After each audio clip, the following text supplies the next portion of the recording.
For generations, the Castro Theater has welcomed moviegoers, performers, activists, and generations of LGBT plus members. And this Pride Month, well, many say the theater is more than just a landmark in history here in the Castro. They say it's part of its identity. Long before the rainbow flags lined Castro Street, the Castro Theater was already drawing people through its doors. Opening in 1922, the theater has stood watch as the neighborhood around it transformed into one of the most recognizable LGBT plus communities in the world. And for many, the theater became a place they could blend in and enjoy something without being seen or judged. There were a lot of men, especially here in the Castro, that were dealing with AIDS, HIV, some of them with noticeable Kaposi sarcoma lesions on their face. David Perry arrived in the Castro nearly 40 years ago and now helps oversee the theater's next chapter. He says the venue has long served as a community place of comfort and belonging. Its story also intertwined with the history found throughout the Castro neighborhood. Just steps away is Catch, a restaurant now located inside the building where organizers first assembled what would become the AIDS Memorial Quilt.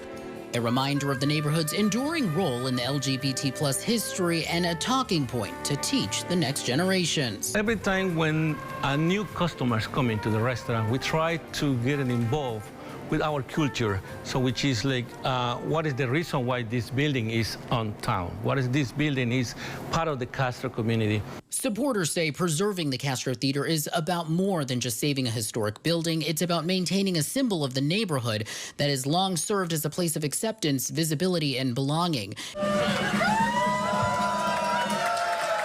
And earlier this year, the theater reopened following a $41 million restoration project. And since reopening, the theater has already hosted major events, including a residency by Sam Smith, which drew fans from across the world to the iconic Castro Theater and served as a celebration of its next chapter. Part of that restoration included historic murals, artwork, and preserving the theater's original architectural features. But some of the changes did spark debate and outrage. While the original balcony seating remains, the main floor now has a flexible design that can transition between seated events and standing room concerts.